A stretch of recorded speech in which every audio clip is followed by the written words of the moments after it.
Somebody just stand beside me.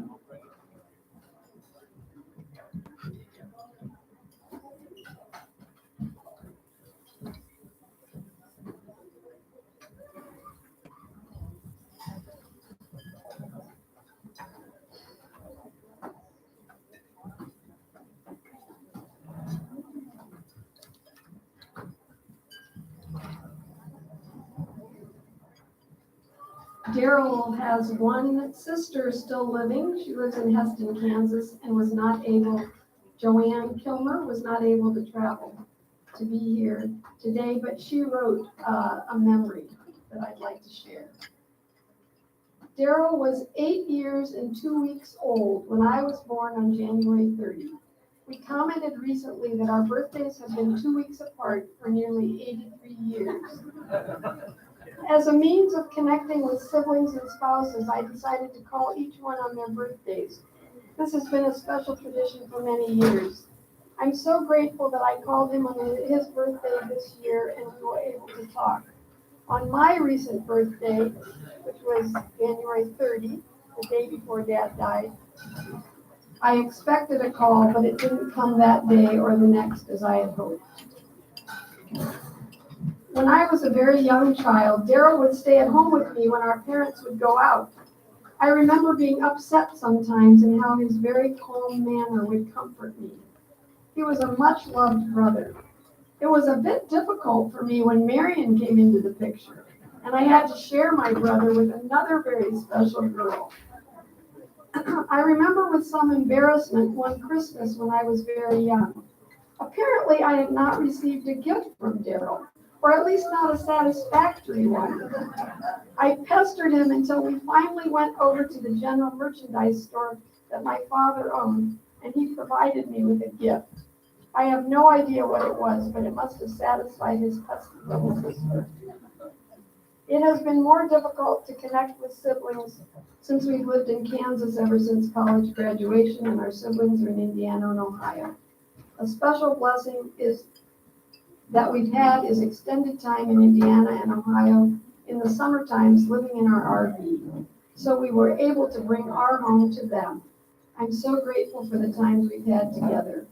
I've also enjoyed occasional meetings with Darrel and Marion's extended family, a most enjoyable group of people. I have been blessed and I will miss my brother. And I wanted to say for myself, I'm Brenda, Darrel's oldest daughter, that all of us wanted a lot of singing at this service. Dad had a typewritten 2 pages of a typewritten list of hymns that we could sing at his memorial service. So we had some choosing to do. Some of them were starred, which helped us. But the particular one I wanted to mention is one of the ones that I think was not on that list was I Have Decided to Follow Jesus. But early Wednesday morning when Mom and I were with Dad in his room and he was struggling to breathe and he knew the end was probably near, he was very lucid.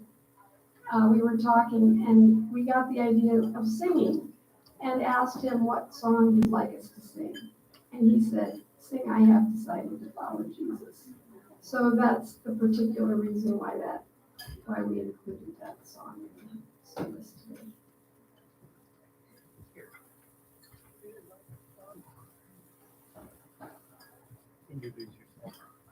I'm Carrie Hobegger. I married into the family through the Weavers. Pauline, Carol Weaver would be a niece, and Marion used to read stories to when you were at Goshen College. So I think we began to appreciate you greatly from that point on. I met you, of course, and Uncle Darrel before I met my wife, and that was at Camp Amigo. So I still remember some of the rounds from those days. And I wanted to tell a joke or a pun in Uncle Darrel's honor. I wanted to tell a joke about a circle, but it has no point.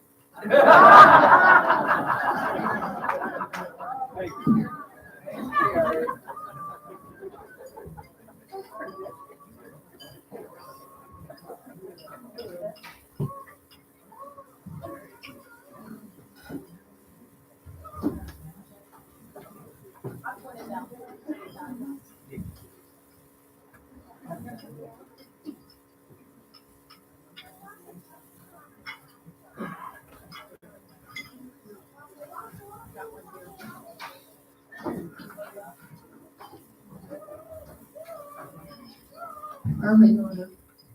I sang in choir here at North Ocean for probably 30 years for Darrel. And at that time, we had an organ in our church, and I played when I was pretty elementary, and he knew that. But he affirmed me so often, and he would choose some pretty hard music, and he would give it to me a month in advance because he knew that's where it would take me. And I always appreciated it when he affirmed the people around him.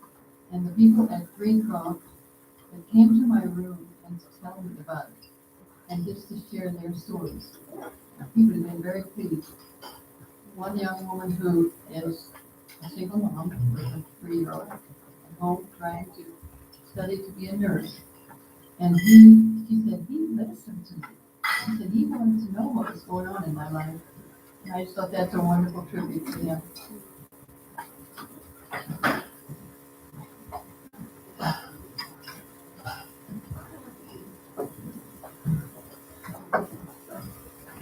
Introduce yourself.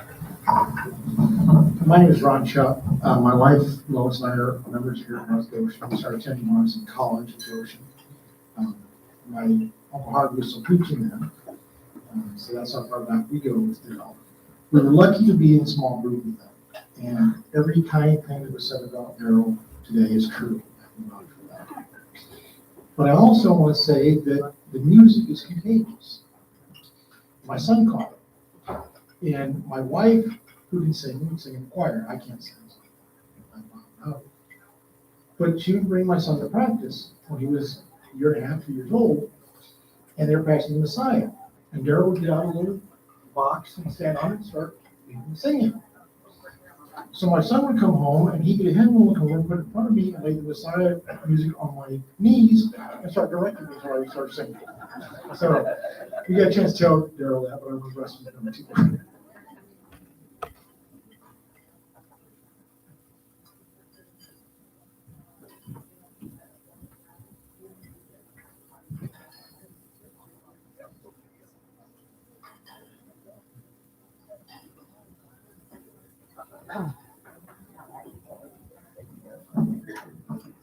Hello, I'm Kim Hostetler. I am Darrel's daughter-in-law, married to Rick. And one of my first memories of meeting Darrel was Rick took me over to their house on 3rd Street. Darrel was in the backyard. He was mowing the lawn with the old-fashioned push mowers. You know, the ones that turn like this, the real ones, no gas powered, nothing. Anyway, he was out there mowing the yard in his shorts, knee-high socks, some sort of work shoes, not tennis shoes. And I looked, and I see an extension cord and a television sitting on a stool, and he's watching the Notre Dame game while mowing the lawn. So, yeah, there's that.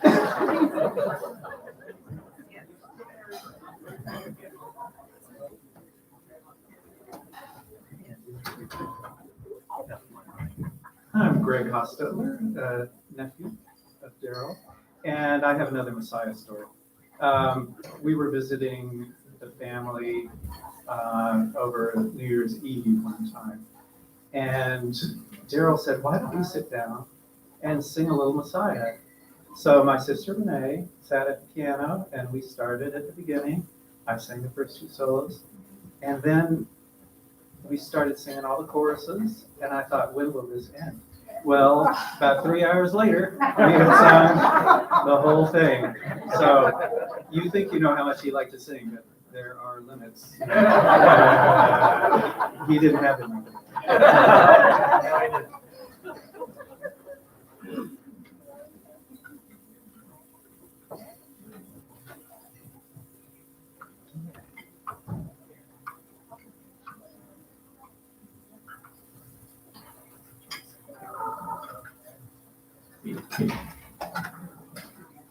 I am Karen Graham, Uncle Darrel, my uncle, my mother's brother-in-law, and I have a story that is 40 years old today. or this year, in that when I went to a family reunion of the Brendels, 1984, I had just bought a new car. And like a young 30-some-year-old, I thought it was pretty cool in the car I had gotten. And we went to the reunion and I took my car and Uncle Darrel told me, you must be making a lot of money as a nurse because you have a Volvo. And I said, well, I have, bill payments just like anybody else does that would buy a new car.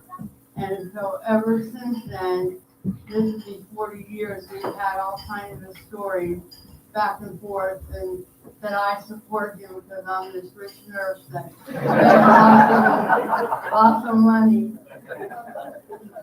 And I'm in trouble when I have to lay off for a while, but then I'll start it back up again.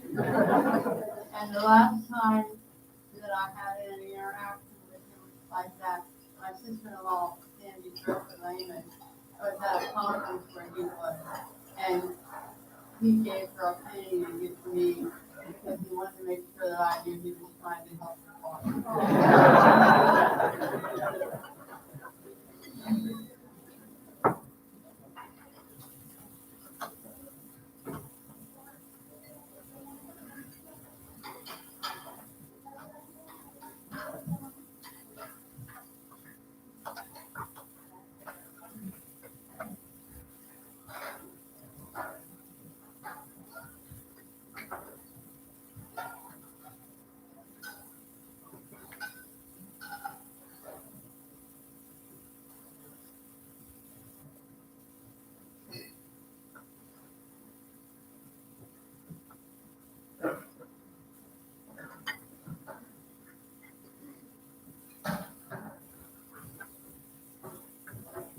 Yeah, if you can, come on up here.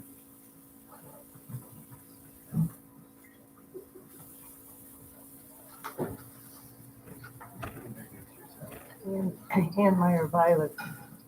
I just wanted to say I'm in a thread group with some friends who were at College Mennonite Church when I was, and when they heard that Darrel died, they had memories from the choir at Bethany, and they were remembering them all. They were also remembering fun songs that he would sing with them. That he would sing songs from the Beatles, and the one thought, "Obadi Obada."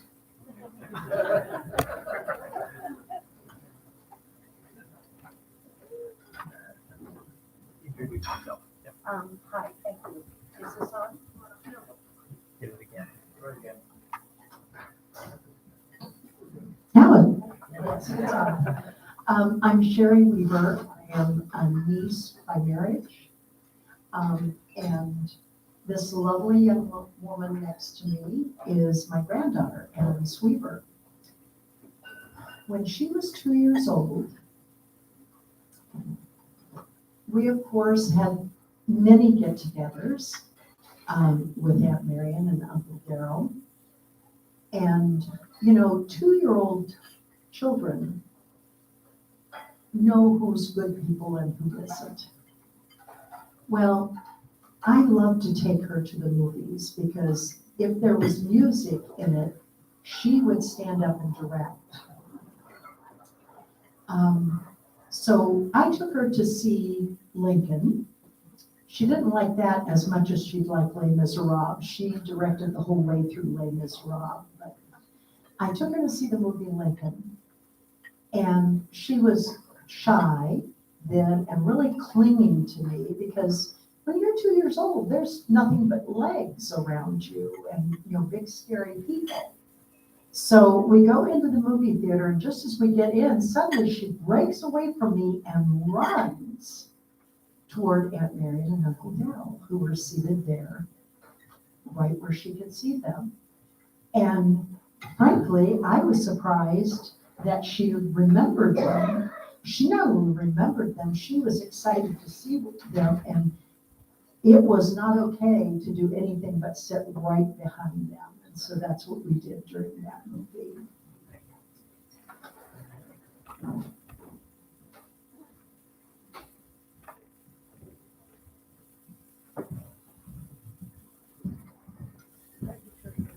Your mother introduced you.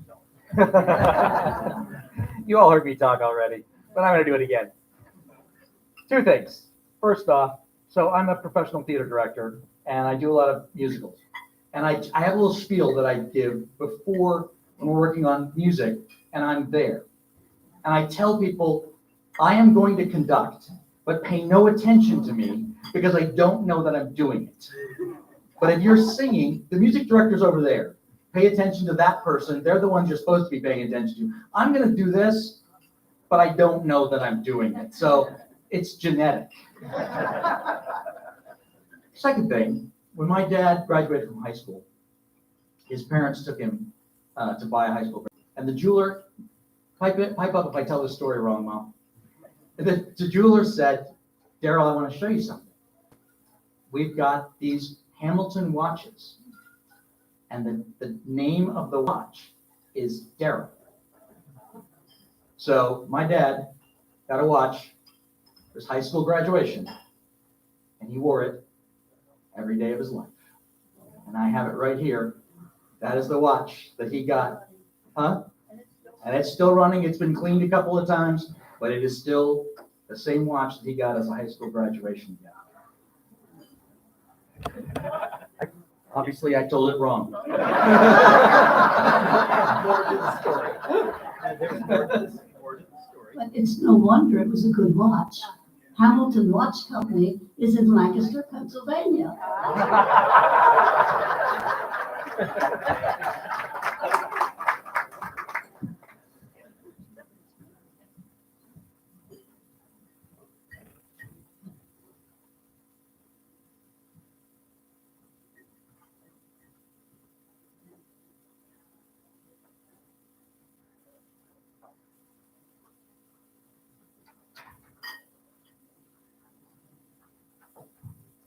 Thank you all for sharing, and continue to visit as you wish.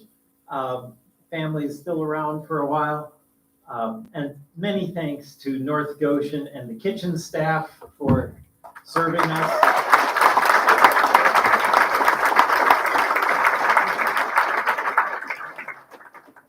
And to the technical support there from Tim Johnson. Thanks.